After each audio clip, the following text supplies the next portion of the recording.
नमस्कार दोस्तों, मैं अभिषेक मौर्य आप सभी का हार्दिक स्वागत और अभिनंदन करता हूँ आपके अपने प्यारे चैनल अभी की पाठशाला पर। कैसे हैं दोस्तों? आई होप एकदम मस्त होंगे और अपनी पढ़ाई भी कर रहे होंगे। रात के बज चुके हैं 9 और 9 बजे होता है जीके जीएस का बहुत ही शानदार सेशन जो कि आपके आगामी एग्ज़ाम्स के लिए बहुत ही ज़्यादा हेल्पफुल रहता है। तो दोस्तों कुछ टेक्निकल इश्यू की वजह से हम लाइव आपका नहीं ले पा रहे हैं, ठीक है? जैसा कि हमने दोपहर में भी कई बार ट्राई किया था। लेकिन किसी टेक्निकल इश्यू की वजह से जो लाइव इवेंट है वो थोड़ी देर बाद अपने आप क्या हो रहा है हट जा रहा है, ठीक है? लेकिन आपका रिवीजन ना रुके इसके लिए मैंने थोड़ा-सा आपके लिए जो कोशिश की है वो रिकॉर्डेड फॉर्म में कोशिश कर दी है ताकि आपका जो रिवीजन है वो ना रुकने पाए। तो इस प्रैक्टिस सेट के 80 क्वेश्चंस हो चुके थे और जो आज हम करने वाले हैं क्वेश्चन नंबर 81 से करने वाले हैं। ठीक है? तो शुरू करते हैं आज की क्लास को, सभी का बहुत-बहुत स्वागत है। और आज के पहले क्वेश्चन पे चलते हैं। आज का पहला क्वेश्चन आपके सामने है, निम्नलिखित में से किसने कूका आंदोलन का नेतृत्व प्रदान किया था? भगत जवाहरलाल, राधाकृष्ण दंडसेन, जगबंधु और गोमधर कुंवर। कूका आंदोलन के बारे में बताना है आपको, कोई कूका आंदोलन का नेतृत्व किसने किया था, ठीक है?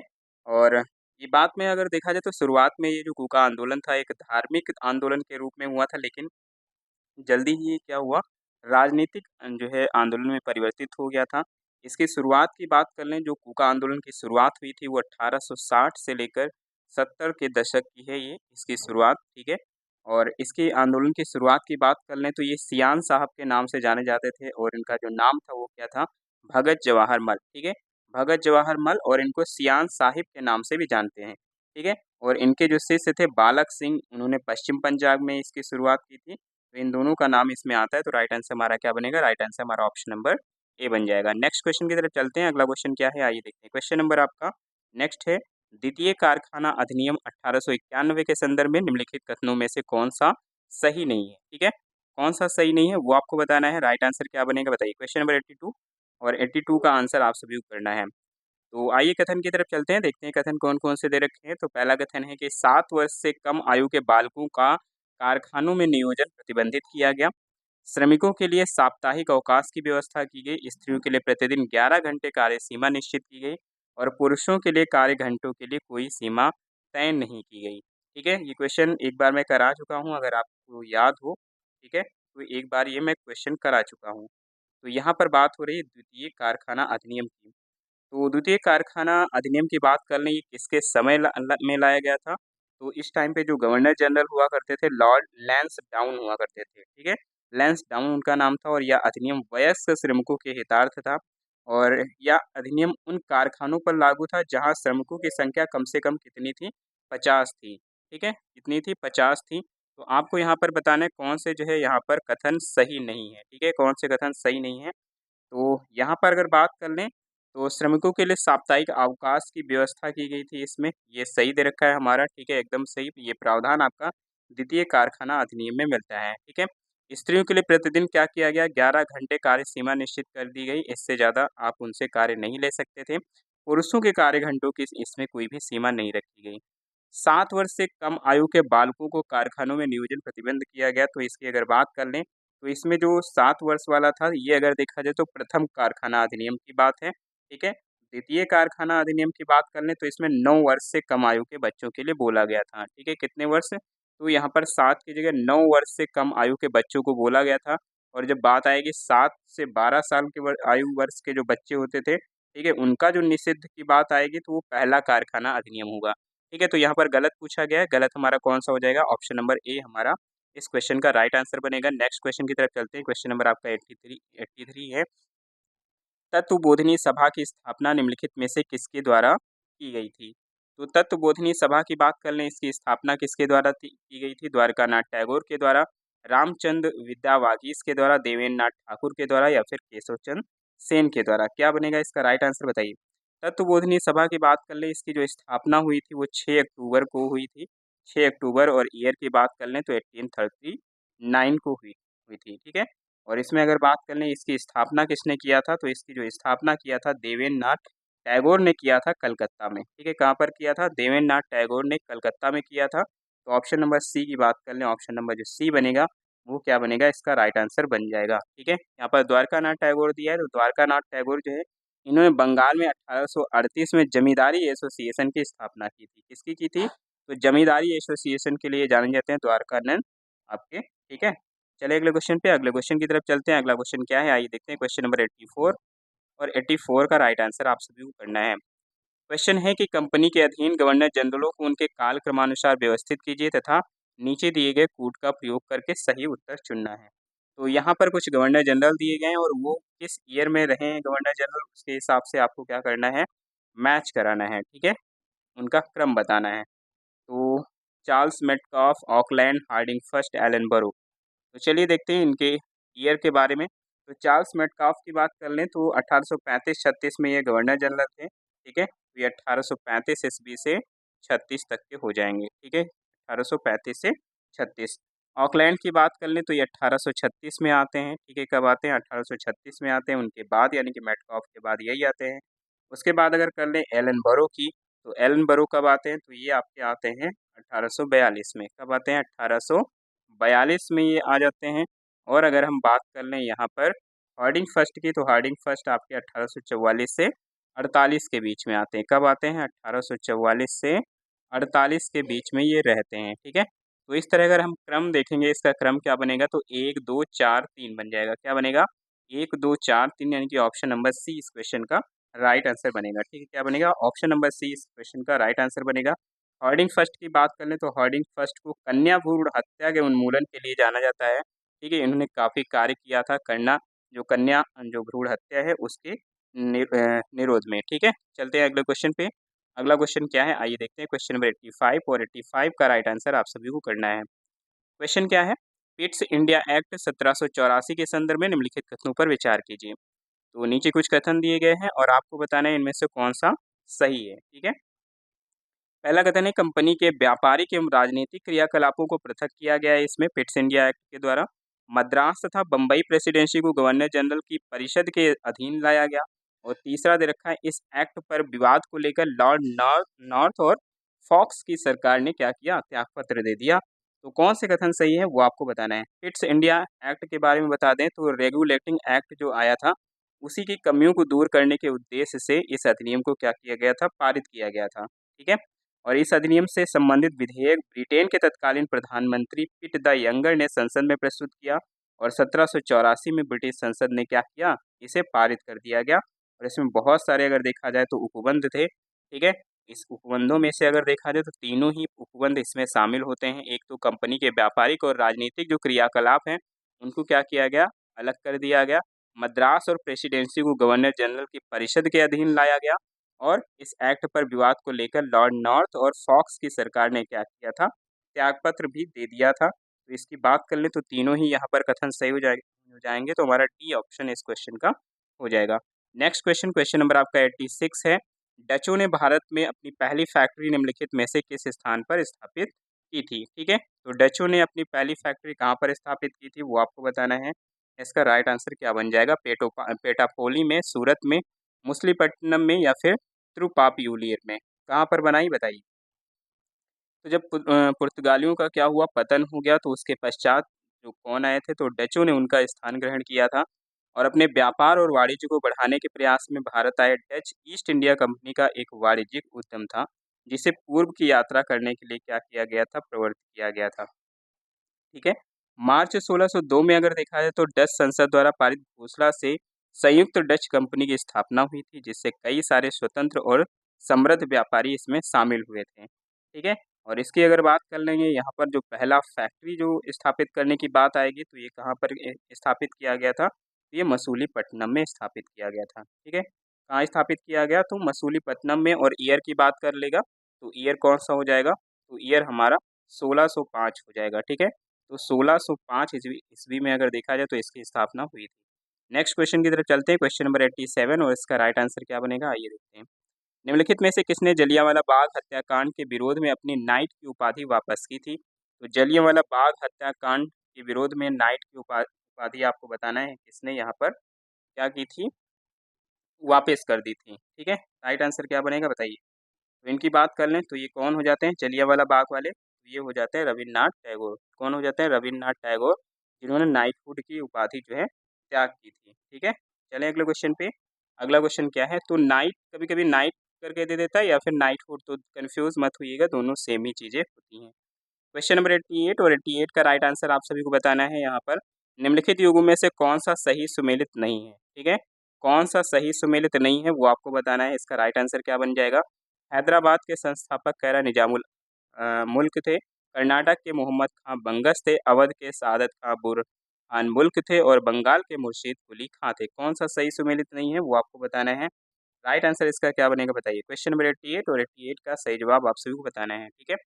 तो हैदराबाद की बात कर लें तो हैदराबाद काफ़ी अगर देखा जाए तो चर्चा का विषय था। आपका 1948 में अगर देखा जाए तो यहाँ पर ऑपरेशन पोलो चला था, आप सभी को पता है इसके विलय के लिए। और यहाँ का इसके जो संस्थापक रहे हैं वो कौन थे? तो ये निज़ाम राजवंश की जो संस्थापक रहे हैं कौन? निज़ामुल हक, वो हो जाते हैं। तो पहला तो हमारा एकदम सही दे रखा है। अवध की जब बात आएगी तो अवध के संस्थापक के रूप में कौन था? तो ये सादत खां बुरहान मुल्क हो जाते हैं और बंगाल के आप सभी को पता है मुर्शीद कुली खां हो जाते हैं। कर्नाटक की बात कर ले तो कर्नाटक का कह रहा है मोहम्मद खां बंगस, तो कर्नाटक के मोहम्मद खां बंगस नहीं होते हैं, तो ये फिर कौन होते हैं? तो इनकी अगर बात करें तो सादत उल्ला खां इसमें भी आ जाते हैं, ठीक है? कौन आता है? तो सादत उल्ला खां इसकी संस्थापना के लिए आते हैं, संस्थापक के रूप में आते हैं। तो गलत कौन सा है? गलत हमारा ऑप्शन नंबर बी हो जाएगा। नेक्स्ट क्वेश्चन की तरफ बढ़ते हैं, अगला क्वेश्चन क्या है आइए देखते हैं क्वेश्चन नंबर आपका नेक्स्ट क्या दे रखा है। तो क्वेश्चन नंबर 89 आपके सामने है, इसका राइट आंसर आप सभी को बताना है। 1930 में पारित किए गए शारदा एक्ट के अंतर्गत बालकों एवं बालिकाओं के लिए विवाह की आयु कितनी निर्धारित की गई थी? तो शारदा एक्ट जो आया हुआ था 1930 में, उसमें जो बालक और बालिकाओं की आयु निर्धारित की गई थी वो कितनी की गई थी वो आपको बताना है। इसका राइट आंसर क्या हो जाएगा? क्वेश्चन नंबर 89 और 89 का आंसर आप सभी को करना है, ठीक है?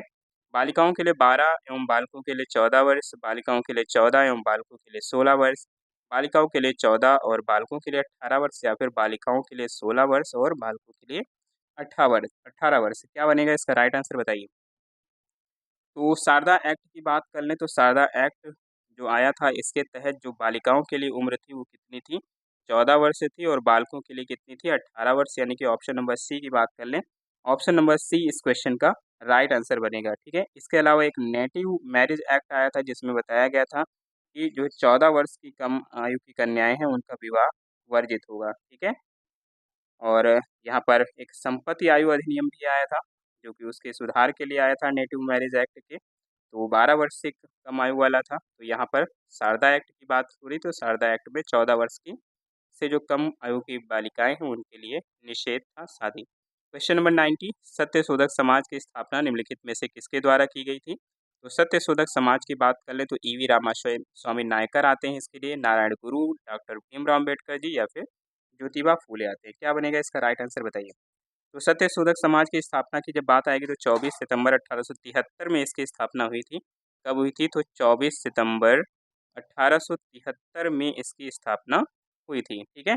और बात कर लें किसने किया था तो आप सभी को पता है ये ज्योतिबा फूले जी ने किया था। किसने किया था? ज्योतिबा फूले जी ने।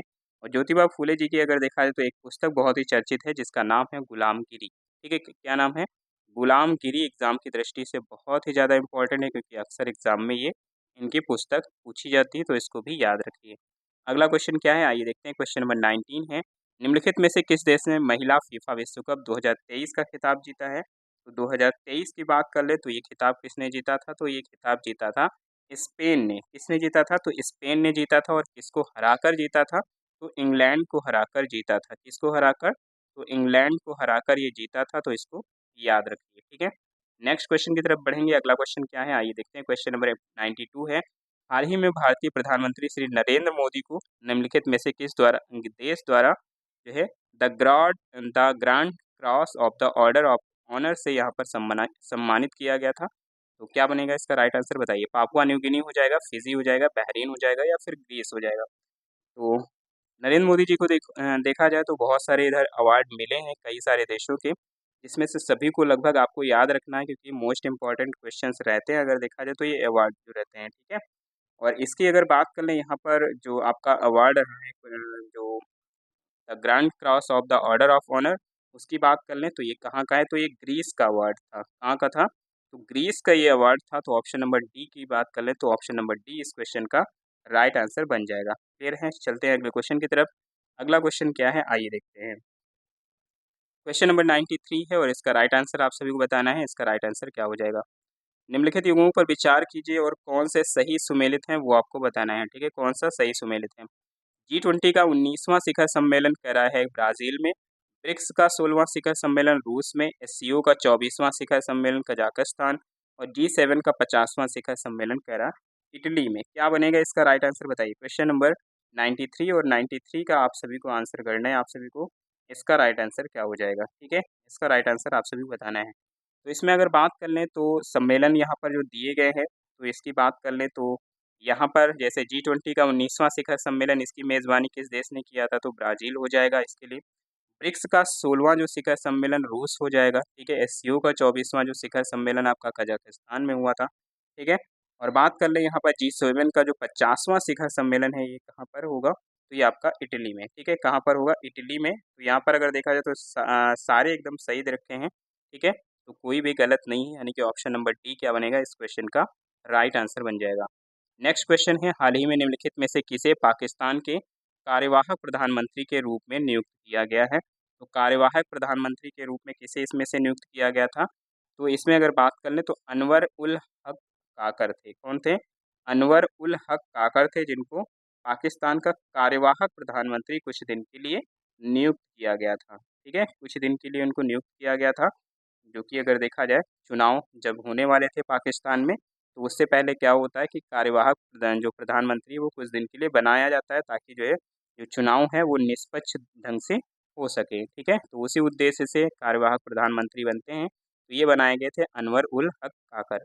अगले क्वेश्चन की तरफ चलते हैं। अगला क्वेश्चन क्या है, आइए देखते हैं। क्वेश्चन नंबर आपका 95 है। हाल ही में राज्यसभा में प्रस्तुत मुख्य चुनाव आयुक्त व अन्य चुनाव आयुक्त विधेयक 2023 में इनकी नियुक्ति के लिए प्रस्तावित पैनल में निम्नलिखित में से कौन शामिल नहीं था? तो आप सभी को बताएं, चुनाव आयुक्त की नियुक्ति के लिए एक पैनल बनाया गया था, ठीक है। एक पैनल बनाया गया था जिसमें अगर देखा जाए तो कौन कौन शामिल नहीं था वो आपको बताना है, ठीक है। कौन कौन शामिल है ये नहीं बताना है, कौन कौन शामिल नहीं है ये बताना है। तो प्रधानमंत्री, लोकसभा में विपक्ष के नेता, सर्वोच्च न्यायालय के मुख्य न्यायाधीश और प्रधानमंत्री द्वारा मनोनीत कैबिनेट मंत्री। क्या बनेगा इसका राइट आंसर? तो अगर पहले अगर देखा जाए तो प्रस्ताव ये रखा गया था कि इसमें कौन कौन शामिल होगा, पहले की बात कर रहे हैं। ये तो जब पारित हो गया था उस टाइम का है। तो पहला हुआ था कि प्रधानमंत्री इसमें शामिल हो जाएंगे, लोकसभा विपक्ष के नेता इसमें शामिल हो जाएंगे, और कौन शामिल होगा? तो जो सीजेआई हैं, यानी कि आपके चीफ जस्टिस ऑफ इंडिया है, ये शामिल होंगे। लेकिन उसके बाद क्या हुआ, इसका विरोध हुआ और जो सरकार ने ये प्रस्ताव रखा फिर उसके बाद कि इसमें कौन कौन शामिल होगा। तो प्रधानमंत्री शामिल होंगे, लोकसभा विपक्ष के नेता शामिल होंगे और प्रधानमंत्री द्वारा मनोनीत कैबिनेट मंत्री एक शामिल होगा। सर्वोच्च न्यायालय के मुख्य न्यायाधीश की बात कर ले तो इनको क्या किया गया, फिर हटा दिया गया, ठीक है। यानी कहा गया कि चुनाव आयुक्त के जो है यहाँ पर नियुक्ति में इनका कोई हाथ नहीं होगा। तो ऑप्शन नंबर सी की बात कर लें, ऑप्शन नंबर सी इस क्वेश्चन का राइट आंसर बनेगा। क्वेश्चन नंबर है 96, निम्नलिखित में से किस खिलाड़ी ने विश्व बैडमिंटन चैंपियनशिप 2023 की पुरुष एकल स्पर्धा में कांस्य पदक जीता है? राइट आंसर इसका क्या बनेगा बताइए। तो पुरुष 2023 का पुरुष एकल वर्ग में अगर कांस्य पदक की बात कर लेंगे तो ये कौन आ जाते हैं? तो एच.एस. प्रणय आते हैं, ठीक है। एच.एस. प्रणय आते हैं। तो ऑप्शन नंबर सी क्या बनेगा इस क्वेश्चन का राइट आंसर बनेगा। क्वेश्चन नंबर 97 है, भारत व ऑस्ट्रेलिया का संयुक्त नौसैनिक अभ्यास ऑस इंडेक्स 2023 कहाँ पर आयोजित किया गया? तो ऑस इंडेक्स 2023 की बात कर लें तो ये जो आयोजित हुआ था, कहाँ पर आयोजित हुआ था? तो ये आपका आयोजित हुआ था सिडनी में, ठीक है। क्योंकि भारत और ऑस्ट्रेलिया के बीच होता है, इसलिए यहाँ पर ऑस्ट्रेलिया के सिडनी में इसका आयोजन किया गया था। नेक्स्ट क्वेश्चन भी बढ़ते हैं। 2023 के ये कुछ क्वेश्चन है जो कि हो सकता है पूछ ले, ठीक है। हालांकि ज़्यादातर चांसेस यही है कि 2024 वाला पूछेगा, लेकिन ये प्रैक्टिस सेट टीसीएस की अगर देखा जाए तो कुछ प्रश्नों को भी ध्यान में रख के बनाया गया, उसके भी एग्जाम्स को ध्यान में रख के बनाया गया है। इसलिए साल भर का करंट अफेयर्स क्या होना चाहिए, रेडी रहना चाहिए आपका। तो उस हिसाब से देखा जाए तो कुछ इंपॉर्टेंट क्वेश्चन आपके 2023 के भी याद रखने पड़ेंगे। तो कौन सी 29 अगस्त 2023 को मनाए गए राष्ट्रीय खेल दिवस की थीम थी? तो 2023 की बात कर लें, 2023 की जो खेल दिवस था आपका, उसकी जो थीम थी वो थी खेल समावेशी और स्वस्थ समाज के लिए क्या है, संबल है, ठीक है। खेल समावेशी और स्वस्थ समाज के लिए संबल है, ये इसकी थीम थी। अगले क्वेश्चन में बढ़ते हैं। हाल ही में निम्नलिखित में से कौन विश्व एथलेटिक चैंपियनशिप 2023 में स्वर्ण पदक जीतने वाले पहले भारतीय बने हैं। तो 2023 में अगर बात कर लें तो कौन बने थे, तो ये बने थे नीरज चोपड़ा जी। ठीक है, तो नीरज चोपड़ा जी विश्व एथलेटिक्स चैंपियंस में 2023 वाला जो था उसमें स्वर्ण पदक जीतने वाले पहले भारतीय बने थे। 100 नंबर क्वेश्चन है, हाल ही में चुनाव आयोग ने मतदाताओं को अधिक से अधिक भागीदारी सुनिश्चित करने के उद्देश्य से निम्नलिखित में से किसे अपना राष्ट्रीय आइकन बनाया है। तो चुनाव आयोग ने किसे अपना राष्ट्रीय आइकन बनाया था, यहाँ पर सौरव गांगुली, सचिन तेंदुलकर, रोहित शर्मा या फिर राहुल द्रविड़। तो ये कौन हो जाते हैं, ये सचिन तेंदुलकर जी हो जाते हैं। तो ऑप्शन नंबर बी की बात कर लें, ऑप्शन नंबर बी इस क्वेश्चन का राइट आंसर बनेगा। अगला क्वेश्चन क्या है, आइए देखते हैं। क्वेश्चन नंबर आपका 101 और क्वेश्चन है कि निम्नलिखित युग्मों पर विचार कीजिए। एक तरफ कांग्रेस अधिवेशन है, एक तरफ उनके अध्यक्ष दे रखे हैं और आपको बताना है कौन से सही सुमेलित हैं। ठीक है, क्या बताना है, कौन से सही सुमेलित हैं। तो इलाहाबाद अधिवेशन 1892 का कह रहा अध्यक्ष व्योमेश चंद्र बनर्जी थे। लखनऊ अधिवेशन 1899 के रमेश चंद्र दत्त थे। लाहौर अधिवेशन 1909 वाला जो था विलियम वेडरबर्न थे।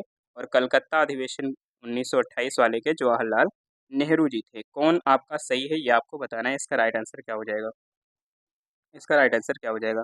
तो भारतीय राष्ट्रीय कांग्रेस का इलाहाबाद का जो अधिवेशन था 1892 वाला, तो उसकी जो अध्यक्षता की जब बात आएगी तो अध्यक्षता किसने किया था, तो व्योमेश चंद्र बनर्जी ने किया था। किसने किया था, तो व्योमेश चंद्र बनर्जी ने किया था। पहला तो हमारा एकदम सही दे रखा है। और इसमें जो प्रतिनिधियों की संख्या थी वो कितनी थी, 625 थी। ठीक है, जो आपका इलाहाबाद वाला अधिवेशन था। लखनऊ अधिवेशन 1899 वाले की अध्यक्षता की बात आएगी तो रमेश चंद्र दत्त ने ही किया था। ये भी हमारा एकदम सही दे रखा है। लाहौर अधिवेशन 1909, तो लाहौर अधिवेशन 1909 तो विलियम वेडरबर्न दिया है, तो एकदम गलत दिया है क्योंकि इसकी जो अध्यक्षता थी वो किसने किया था, मदन मोहन मालवीय जी ने किया था। किसने किया था, मदन मोहन मालवीय जी ने किया था। तो इसकी बात कर ले, तीसरा आपका गलत हो जाता है।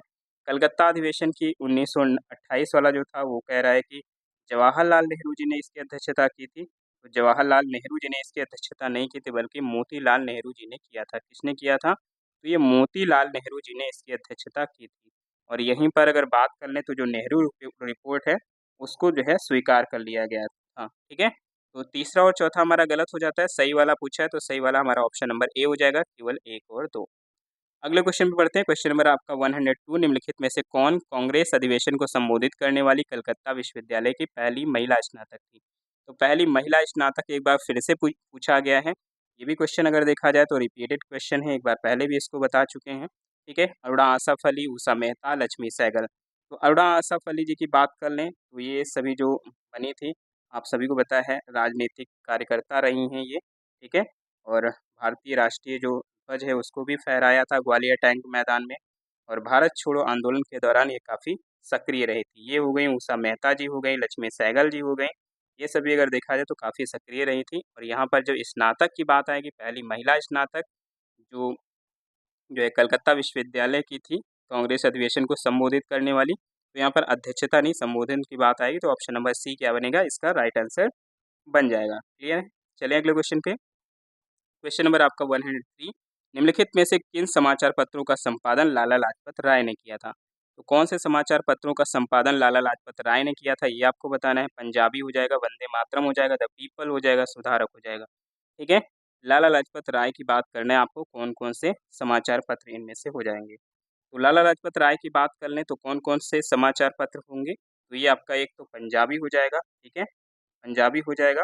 और दूसरा अगर बात कर लें यहाँ पर तो क्या हो जाएगा, वंदे मातरम भी इनके समाचार पत्रों में आता है। ठीक है, इसके अलावा अगर बात कर ले तो वंदे मातरम जो था इनका उर्दू में समाचार पत्र था। किस में था, तो ये उर्दू भाषा में इन्होंने निकाला था। ठीक है, तो ये उर्दू भाषा में हो जाएगा।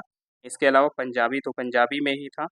और आपका जो द पीपल की बात कर ले तो ये अंग्रेजी वाला हो जाता है। ठीक है, ये इंग्लिश वाला हो जाता है। तो ये तीनों अगर देखा जाए समाचार पत्र आपके हो जाते हैं इनके। ठीक है, तो राइट आंसर हमारा क्या हो जाएगा, राइट आंसर हमारा ऑप्शन नंबर सी हो जाएगा, 1 2 3। क्या बनेगा, 1 2 3 इसका सही जवाब है। अगले क्वेश्चन में चलेंगे। अगला क्वेश्चन क्या है, आइए देखते हैं। क्वेश्चन नंबर नेक्स्ट क्या है, 104, उत्तर प्रदेश किसान सभा का गठन निम्नलिखित में से किस वर्ष किया गया था। तो उत्तर प्रदेश किसान सभा के गठन की बात कर रहा है तो 1918, 1920, 1922 या फिर 1924 हो जाएगा। इसका राइट आंसर क्या बनेगा बताइए। उत्तर प्रदेश किसान सभा का जो गठन है इंद्र नारायण द्विवेदी, मदन मोहन मालवीय और गौरी शंकर मिश्र ने इसको मिलकर किया था। और इसके गठन की बात कर लें तो 1918 में इसका गठन हुआ था। कब हुआ था?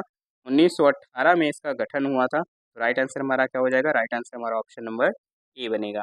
Next question, question number 105, Mahatma Gandhi ने निम्नलिखित में से किस प्रथा के विरुद्ध चंपारण सत्याग्रह किया था?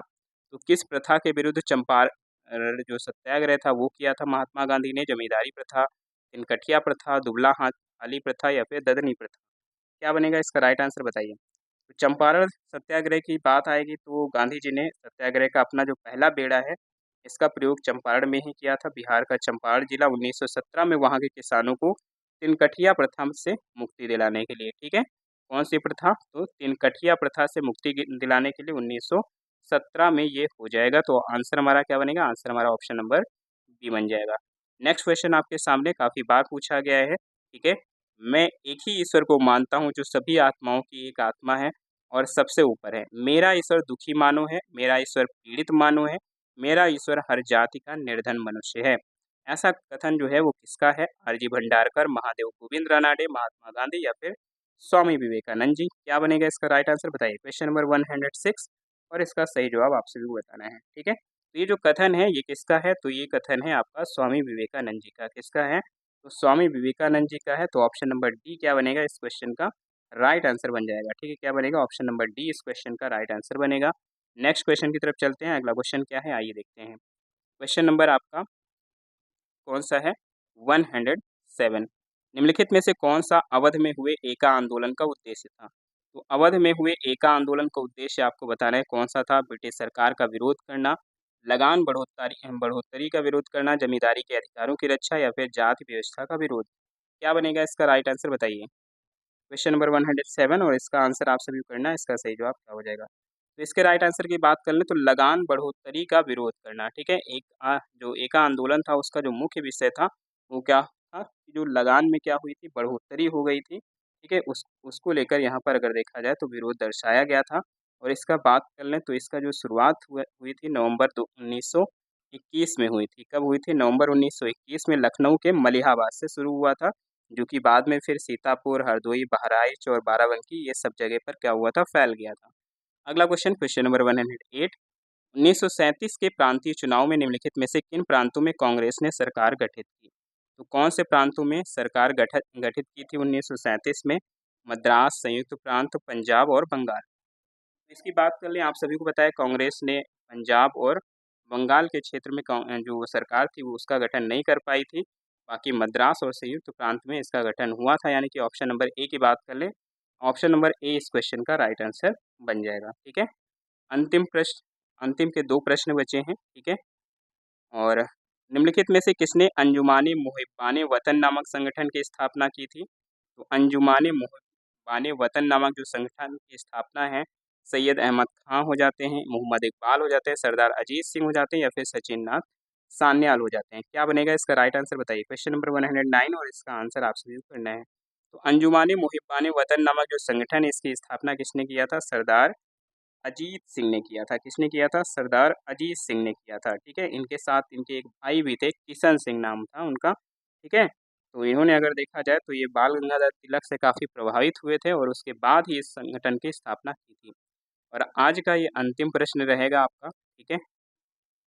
आज का अंतिम प्रश्न रहेगा और निम्नलिखित में से कौन से साम्राज्यीय शासकों द्वारा भारत से आर्थिक निकास के घटक थे?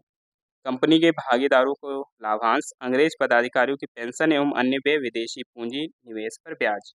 क्या बनेगा इसका राइट आंसर बताइए। क्वेश्चन नंबर 110 और इसका सही जवाब आप सभी को करना है। तो इसके राइट आंसर की बात कर ले तो ये तीनों ही चीज़ें अगर देखा जाए तो घटक में शामिल थी। कंपनी के भागीदार को लाभांश, अंग्रेज पदाधिकारियों की पेंशन एवं अन्य व्यय और विदेशी पूंजी निवेश पर ब्याज, ठीक है। तो आंसर हमारा क्या बन जाएगा? 1 2 3 इसका सही जवाब बनेगा, ठीक है। ये थी आज की क्लास। हालांकि क्लास थोड़ी सी छोटी रही थी क्योंकि मुझे लग रहा था कि शायद मैं लाइव ले पाऊंगा, लेकिन जब मैंने देखा कि शेड्यूल नहीं काम कर रहा है तो आपका रिवीजन जो है होता रहे और समस्या ना आए, इसके लिए मैंने सोचा थोड़ी सी भले ही छोटी क्लास कराई जाए लेकिन आपका रिवीजन चलता रहे, ठीक है। तो इस वजह से मैंने इस क्लास का अरेंजमेंट किया था काफ़ी जल्दी में।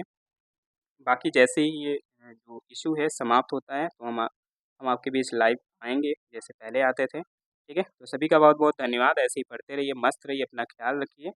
और मिलते हैं कल। तब तक के लिए सभी को धन्यवाद। शुभ रात्रि।